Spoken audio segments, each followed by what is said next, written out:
नमस्कार दोस्त। अक्सर जब हम लोगों से एथिक्स या नैतिकता की बातें करते हैं तो ज्यादातर लोग आपकी ज्यादातर बातों को स्वीकार करते हैं क्योंकि वो उन बातों से सहमत हो जाते हैं। जैसे गाली देना बुरी बात है, हिंसा या अत्याचार किसी जानवर या इंसान पर करना बुरी बात है, कूड़ा कचरा यहाँ वहाँ फैलाना या यहाँ वहाँ थूकना गलत बात है। अगर आप किसी के साथ धर्म के या जाति के नाम पे भेदभाव करते हो तो लोग आपको गलत नजरों से देखेंगे और वो इसे एक गलत चीज के तौर पे स्वीकार करेंगे। अगर आप किसी के साथ उनके रंग के आधार पर उसके साथ भेदभाव करोगे या उसका मजाक उड़ाओगे तो आप रेसिस्ट कहलाओगे। आप अगर किसी के साथ उनके लिंग, उनके जेंडर के आधार पे उसके साथ मजाक बनाओगे या उसके साथ भेदभाव करोगे तो आप सेक्सिस्ट या मिसोजिनिस्ट कहलाओगे। इन सारी बातों से लोग अक्सर सहमत होंगे, लेकिन आप जैसे ही किसी की प्रजाति के आधार पर उनके मांस, अंडे, दूध, चमड़े इत्यादि के लिए उनकी शोषण और हत्या के खिलाफ जब आप बात करोगे तो लोग अचानक डिफेंसिव हो जाते हैं और वो इन्हें अक्सर अपना पर्सनल चॉइस कहकर जस्टिफाई करने की कोशिश करते हैं क्योंकि वो इन बातों को टाल देना चाहते हैं और दबा देना चाहते हैं। लोगों को एनिमल प्रोडक्ट्स को इस्तेमाल करने की ऐसी आदत लग चुकी है कि इस मामले में लोगों को एथिक्स की कोई परवाह नहीं है। एथिक्स को लोग साइड में रख के दबा के टाल देना चाहते हैं। अब कल्पना कीजिए कि कोई किसी पे अत्याचार कर रहा हो या यहाँ वहाँ थूक रहा हो या कचरा फैला रहा हो या किसी के जाति के नाम पे उसे कुछ बुरा भला कह रहा हो या उसके रंग के या उसके जेंडर के नाम पे उसके साथ भेदभाव या बुरा भला कह रहा हो या मजाक उड़ा रहा हो और अगर आप उसे रोकते हो तो वो आपकी इस बात के डिफेंस में ये कहता है कि ये मेरा पर्सनल चॉइस है, तुम्हें उससे क्या। आपको ये बात सुनकर अजीब लग रहा होगा दोस्त, क्योंकि ऐसा कभी होता नहीं। अक्सर इन बातों पर अगर आप लोगों को कन्फ्रंट करते हो तो वो इन चीजों को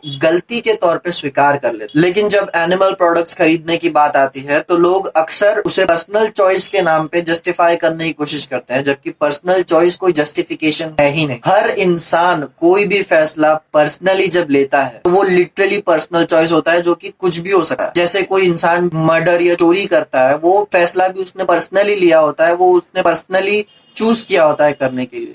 लेकिन इस चीज को वो अदालत में पर्सनल चॉइस कह के कभी जस्टिफाई नहीं कर सकता। अदालत उसे उसका जुर्म साबित होने पर उसे सजा देती है और उस इंसान को वो सजा काटनी पड़ती है। तो पर्सनल चॉइस जस्टिफिकेशन होता ही नहीं। दोस्तों, हमें ये समझने की जरूरत है कि अगर हमारे पर्सनल चॉइस के कारण किसी के साथ शोषण हो रहा है या किसी के साथ अत्याचार हो रहा है या किसी के साथ हिंसा हो रही है या उसकी हत्या हो रही है तो हमें उस पर्सनल चॉइस को बदलने की जरूरत है। खासकर 21वीं सदी में जब हमारे पास जहाँ इतने सारे अपार ऑप्शंस है चुनने के लिए, तो क्यों ना हम उन ऑप्शंस का चुनाव करें जिसके कारण किसी को तकलीफ ना हुई, किसी का शोषण ना हुआ। क्योंकि इंसान 21वीं सदी में सर्वाइवल सिचुएशन से काफी ऊपर उठ चुका है। धन्यवाद।